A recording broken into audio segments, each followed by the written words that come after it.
This is episode 118. 118. Okay. Oh, I just bit my tongue. Yeah, it's so much better when someone else bites it. No thanks.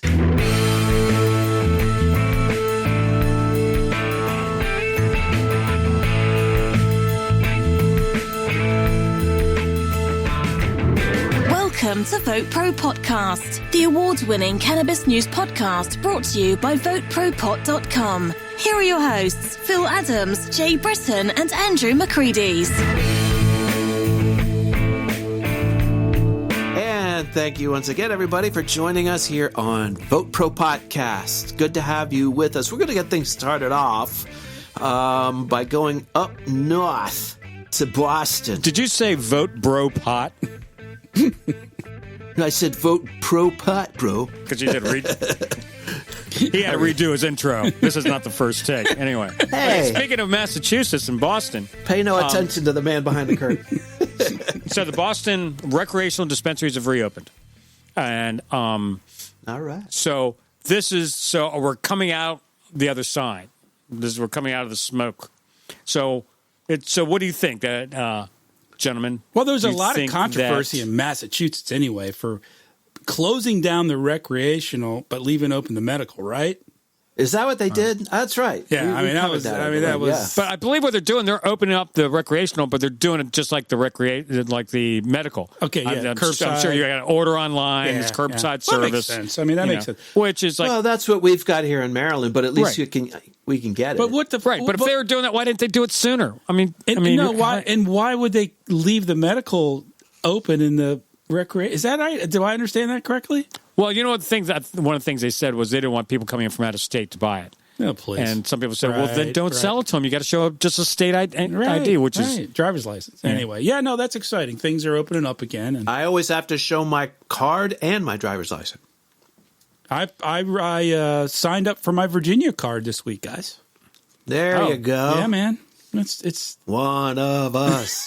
One of us. Supposedly July 1st.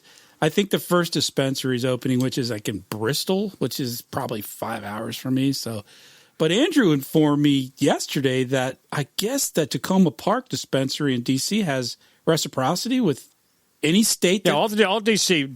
Medical dispensaries have reciprocity. Are you sure? Wow. Well, that would make sense, though, wouldn't it? Yeah. All the D.C. medical dispensaries have reciprocity. So you can come in with, if you have a medical card from your state, you can buy. Even if, like, Virginia. But legally, you can't take it out of the district. Right. So I got to smoke it all there. Right. Which I will. But if you're ever in D.C., we go to D.C. a lot. Yeah. If we're ever going down to a party or something and we're going to hang out, you can stop at the dispensary and buy it there. And you just go buy a couple pre-rolls, take it to the party, and that's it, Right. And that way you're totally legal. You're not bringing anything from Maryland. And you're not taking anything from D.C. back. You just do a couple pre-rolls. Right. And actually, we should do that sometime. The next time we go to a party down there. Yeah, that'd be fun. Just because I'd like to go to the dispensary. Or we should go down and here's what we do. We go down and buy a bunch of gummies, just eat them right before you cross the line. There you go. So what's with your haircut, Andrew? You look like... I look like I'm just like 2 weeks out of a concentration camp. Yeah, right. Man, it's like you did the self or out of Marine training. Yeah, you look like Curly. Hey, Mo, shut up, boy. No, I got really hot, and I was just tired. My hair was getting long, and I have one of those beard trimmers. Yeah, and it has all these different combs on it. So I just there you go. I like it. Smoked a Prius. Looks good. I rolled a big fatty, sexy, and then went and said, "Let's come here." I got my wife. You look very distinguished there. You got yours right, Phil. You cut your hair too. I did. Looks sharp, dude. I did. The what you saw in that video was my own coiffure. My wife cut mine, and we had a little buzz going. So there's a couple of chunks missing here and there, but there's always been a bunch of there's a bunch of chunks missing on the top. Kind of look like a mangy dog. Yes, it does. Yeah. Ray Charles cut my hair. So more and more states going to start opening up recreate. Now, I think Massachusetts was the only one that closed down the recreational, as I understand. Or did any other states? I don't know. I'm not really sure. Yeah. Should probably know that. We had some technical problems before the show, which made us cancel our production meeting. So right now we're sort of winging this show.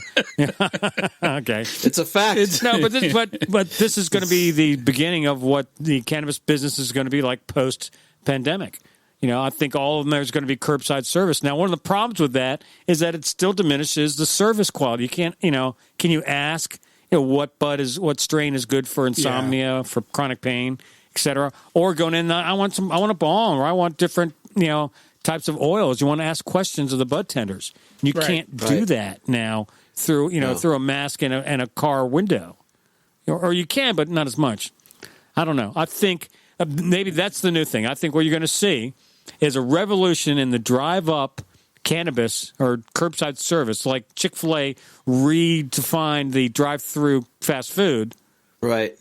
Someone's going to do it with cannabis. I think so. Yeah. That just has to be curbside drive-through. Curbside full service. Right. Or you'll be able to call Curbside in and speak with, which you can do now. You can talk to a bud tender and get some information. But what's interesting though, if you look at you talked about fast food restaurants, and you look at other businesses, and they're all taking super hits by not being able to have people come in. Just only having curbside or delivery, they're getting just jammed. They're getting hammered financially. Yeah. But cannabis is selling like a freaking. I mean, their numbers are doing awesome. Are they really? In Maryland, there's a shortage, and it's because sales are so good. The average sale, strong, yeah. people used to come in and buy a half an ounce, and now come in and buying an ounce. Right. Because it's like toilet paper, maybe not as much, but people were worried about the dispensaries getting closed. Oh, I see. Yeah, so they wanted to stock Yeah. up. Yeah, because a lot of the dispensaries were going, I don't know if it was a sales tactic. They're going, we're open for now. And they might be worried about product, being not on the shelf. Also, I think some of the dispensaries, if their staff got sick, they would probably close. Right. Oh, that's very true. I would think, there's enough that just are operating on really small staffs. If you had if you owned a business, I know I would. If I owned a business right now and it was and we were open and someone came down, you would have to. Yeah, it seems to me. for the safety of your employees, sure, absolutely. Yeah. I think that this is going to disappear maybe a little quicker than we might have anticipated, because I just feel that people are going to have enough, and they're going to want to go to the beach, they want to go to the store, they want to go to the barbershop, and they're just going to do it. Yeah, I think so too. I really do. And well, just by definition, logistically, there's going to be more people going to get it if that happens. More people go out. But how bad is that peak going to, that spike going to be? Is it going to be a little one, or is it going to be a big one? Well, see, that is the right question. Right. But I just think that whatever the answer to that question is, I think we're faced with the likelihood that people are just going to, get back to their lives, getting ready to say, I'm ready to get back. Yeah. I'm done. Yeah. But it's going to be fascinating to watch how it happens, because I'm not going to be part of that. Yeah. Well, I'm still sequestering myself. Well, you're at high risk, and so that makes perfect sense. But I think we're going to. There's going to be some Darwin Awards given out over this. Yeah. Definitely. Oh yeah. Definitely. No question. Yeah. So let's do some state stuff. All right. Yeah, ladies. I got a couple of state updates. Not a lot. Everything's still a bit slow, but let's start with Oklahoma. Well, I heard that. I know. I asked you a question, Jay. In some of the states where they had ballot initiatives, they sort of canceled acquiring signatures. But now I hear that they're going to start doing it online. Is that true? From my understanding, no one's approved that yet, because obviously that would have to go through the legislature to let them do it, and because it changes the constitution for the state or the bylaws or whatever the hell they call it. I'm not a lawyer, but no, that's a good point. I mean, that a lot of the pro-cannabis movement is very concerned about that. A handful of states, New Jersey and some others, who have ballot initiatives, they can't get their signatures. They have to have so many signatures to get a ballot initiative. So, I remember Phil suggested a 6-foot-long pen. Right. I don't think that's going to fly either. All right, Oklahoma. This is an article I saw in ganjapreneur.com by T.G. Brandfault, who I like a lot. He writes a lot of good stuff in cannabis.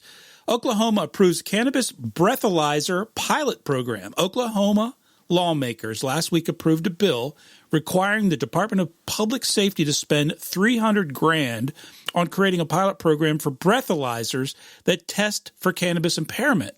Under the program, the results of the test would not be admissible in courts. That's interesting to me. So Well, why then what fucking good do is it? I don't know. The state is reportedly considering using a THC breathalyzer from a California-based company called Hound Labs. The CEO of that company, Mike Lynn, told KGOU that their device can accurately detect cannabis use within the last 2 to 3 hours. Smoking it? Any ingestion.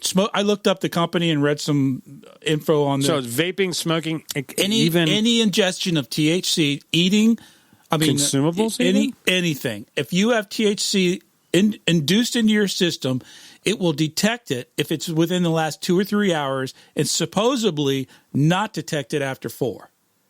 So they're testing it. They're going to. Here's the thing. I mean, if they're not going to use it in court, what's the freaking point? And check this out. These. Well, I think they're not going to use the pilot data in court. Oh, but I think that they would say they probably just like a breathalyzer. Well, but you wouldn't be able to. I think it's like you say, they wouldn't be able to use it in court. Because it's a pilot, unless right. without an act of the legislature. Right. State legislatures would have to prove approve it. that. Yeah, put it in right. legislation.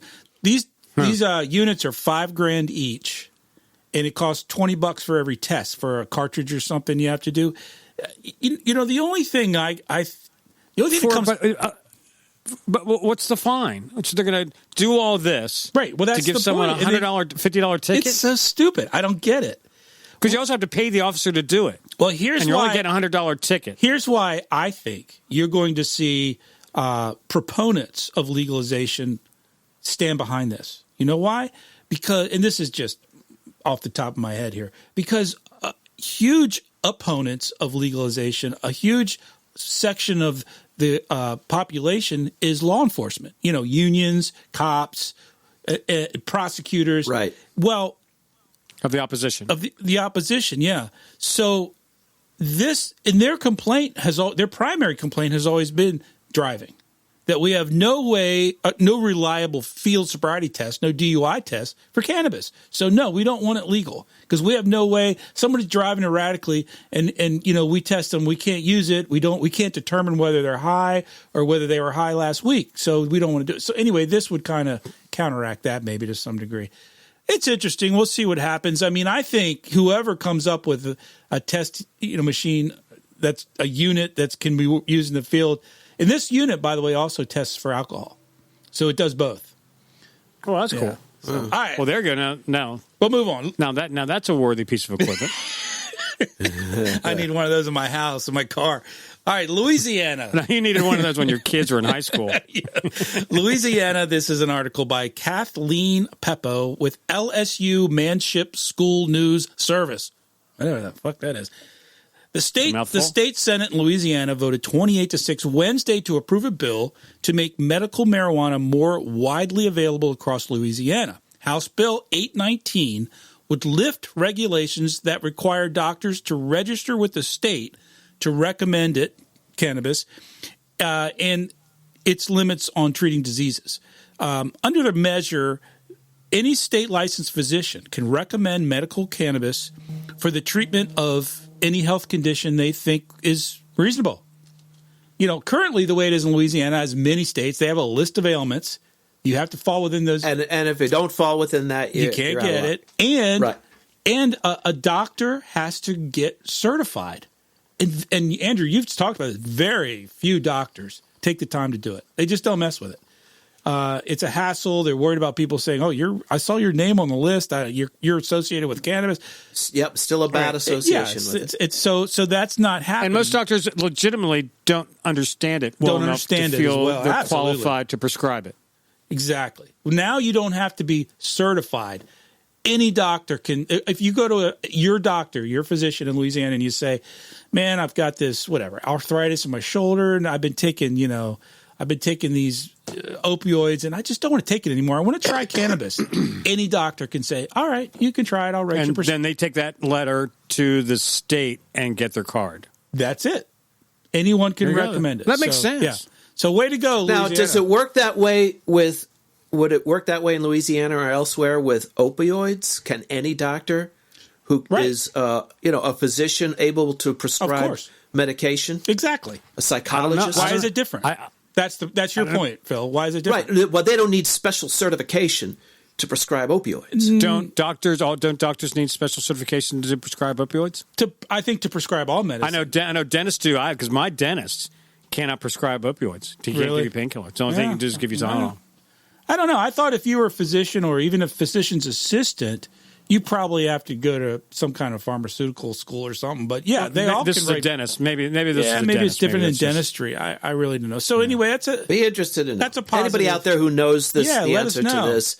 If you're a doctor, especially if you're a Canna doctor, we just don't know. Can any doctor prescribe opioids, or do you have to have specific certification or something? certification for it? I don't know. But even more important than that, now with the quarantine, you can, in some states, visit your Canna doctor online, do an online visit, and he can recommend did it in Virginia. and you can get your card.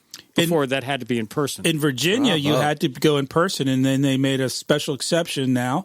And I did mine virtually online. It took about. So, could you tell us the process to get your card in Virginia? It's what you had to do. Yeah, I mean it's not difficult. And I tell you, go to normal.org and go to Virginia, and they have excellent instructions right there in the Normal Virginia site. But yeah, it's very simple. You have to find a certified. I don't know what they call it, whatever. Canna doctor? Yeah, it's not even a doctor. Like mine was a nurse. The woman was a nurse. It can be a physician's assistant. Anyone that gets certified can do. So anyway, you pay them $200 and you get on the phone for 30 seconds, and she asks you a bunch of questions and verifies. Well, no, more than 30 seconds. Yeah, I'm I'm exaggerating. But no, in my case, I have legit. What I had to do is send her my medical records. And it's pretty clear by my medical records that I'm obviously a candidate, my age and different ailments I've had, surgeries I've had, and so forth. So anyway, she was really wonderful, easy to work with, great. I was trying to get her on the show, do an interview with her for a few minutes, might be interesting. That's it. And then once she sends you the certificate that you've been approved, then you mail that and a couple of proofs of age and residency to the state board, and that's it. They send you your card. It's a pretty simple process, really. How much do you have to pay the state for the card? I think I want to say it's $50. It wasn't bad. I mean, the hard part, the expensive part is just getting the certification. But no, I think in Maryland it's like $200 to go to the Canna doctor. Yeah, that's what mine was. It's free to register with the state. Is it? And then you get okayed by the Canna doctor, and then you pay $50 to get your card. Okay, I think and it's at the first same. you didn't need a card in Maryland, but now they're required. Oh, really? You didn't need a card? The card lasts 2 years, And then you got to but you have to renew your prescription at the Canna doctor every year. Geez, for $50 or $200? For $200 with a Canna doctor every year. Yeah. Because that happened to Phil. Phil and I went to a dispensary. I walked in, showed him a card. They said, go right in. Phil showed his card. They went, sorry, you're expired. They wouldn't let him in. $200. He was sitting outside like a puppy dog, wouldn't let him in, man. He was waving to everybody inside. I had my nose pressed up against the glass and everything. All right, let's move on here. It was snowing. It was really sad. Last year, the Montana legislature approved Bill 265, a medical marijuana reform bill that called for untethering patients by the end of June 2020. In April, the Montana Department of Public Health and Human Services officially informed patients and providers it would implement the change on Tuesday, June 2nd, today. So as of today, you should be able to go to any dispensary you want to in Montana. So All right. there you go. I got one more, Oklahoma, and we'll wrap it up. Governor Kevin Stitt has vetoed legislation, House Bill 3288, which sought to expand patients' access to medical cannabis and make other amendments to the state's marijuana law. So this is based. We're seeing a lot of this, by the way, where states that already have a legal, especially medical program, and recreational as well, or adult use as well, they're constantly amending the laws, which is good because they're making them better. That's the object. Well, this dickhead, Kevin Stitt, vetoed this particular legislation. The bill sought to allow operators to engage in home delivery, of medical cannabis products to authorized patients who live within 10-mile radius of the state licensed facility. So it had a few other things in there, separate language in the measure for criminal penalties for persons in possession of marijuana without a card, a maximum penalty of $1,000 and a year in jail was supposed to change to $400 and no jail time. Well, this dickhead vetoed it all. So if you are in the great state of Oklahoma, make sure you reach out to the governor's office and let him know that you're not happy with that. So that's And we had such high hopes for Oklahoma. well, we still doing do a great job. They're Oklahoma's doing such a good job. Who would have thought? Yeah. So right on Oklahoma. I don't think they'll get away with it. I think the people there are pretty well organized. Well, the You would think so, right? The problem is the members of both chambers overwhelmingly voted in favor of this measure, okay? And this guy vetoed it. So the problem is they didn't reschedule it. So they don't even know when they'll bring it up again. So it's going to stay – things are going to stay the way they are for a while. They can't vote to override the veto They didn't schedule it. They can, but they didn't schedule it for this session. So okay. Yeah. So, well, yeah, we'll see what we'll happens. have to wait. So that's our state updates, guys. All right. You know, one thing I've heard us talk about recently, and that's the issue of delivery. And I think coming out of this pandemic, you're going to see, like we were saying earlier, a adjustment on more curbside better service curbside, and you're going to see more delivery. I think delivery is going to really take off. And is it going to become a time where a van will pull up in front of your house and you'll go walk in like a bookmobile and you can pick whatever selections they got? Right. Well, it's funny you bring that up because that would be awesome. Because like a ice cream truck. I have scheduled an interview for next week with a woman by the name of Gracie Morgan, and she's very involved in delivery regulation and legislation. And she has, if I'm not mistaken, I've got to do some more research on exactly what her background is, but she got the first delivery service legalized in California, as I understand it. I'll confirm that. But so anyway, to answer your point, Andrew, I think you're right. Delivery is going to be huge. That's the next big wave probably in cannabis legalization is going to be delivery. It just makes sense, especially for patients who need their medicine. I mean, I get all my I take a bunch of meds, I'm an old fart. I get them all in the mail now, So here's a question for you. Now, with this pandemic, there's been a sort of a revolution or a big increase in the food delivery services. Now, some of these services, like Grubhub, I'm not saying them in particular, but some of them are kind of gouging the restaurants. And the restaurants are just scraping by. And so these delivery services sort of, gouge them for the profits. So you're right. There's some restaurants are going to start doing their own delivery. So in marijuana delivery, are there going to be delivery companies representing the different dispensary, going to different dispensaries, any dispensary, or each dispensary? I think that's a good question. Whether, because what, you pointed that out. I'd noticed we've been trying to at least 2 or 3 times a week, have food delivered by local restaurants that we like, that we want to keep in business. And I've noticed the first month, 3 weeks or so, they were all Grubhub and whatever other services those are. And then they stopped. They started delivering them themselves. I can name a pizza place, a Mexican place, a Chinese place. Probably a complete F this decision. Well, they said that. They said they were charging them some huge percentage. And they said, we're not making any money anyway. We're losing our ass. Our business is down 50%. We can't afford to pay this much more. So anyway, I think you're right, Andrew. Right. That's kind of they got greedy. Yeah, they got greedy. Yeah, exactly. So what would be great if you could have a delivery service, and you could just buy bulk flour and break it down to eighths, quarters, or pre-rolls, and deliver that. Right. Keep it simple. You can make some money that way. You could there'd be some profit in it. And, and you could be given like a specific geographic area. So if you were like a delivery service that bought bulk, is what you're saying, flour, for example, right. Maybe keep it simple. Buy a couple pounds but just have a couple of strains and just then you break it up and then that would make sense. But the problem is, and when they show up and like they do in New York, like they've been doing in New York for decades. The guy comes in, he opens up his backpack, he's got 3 or 4 different kinds of weed. Yeah, right. And different prices, Yeah. And I think we're a long way away from that, though. Maybe I could be wrong. I hope I'm wrong. Yeah, it's hard to say. Where we're at now is someone ordering online and having your delivery. Brought right to your doorstep, and that could include anything at a dispensary, edibles, consumables. Right. Vape, So, but to carry inventory on a delivery, I don't know. Maybe. Right. But I think I don't know. That's the whole thing. Are some people they just want flour or not? And that's how do you do that? Yeah. Yeah. So the best way to do it is have them place orders online and it's delivered like a pizza. It's so easy anyway. Yeah. Right.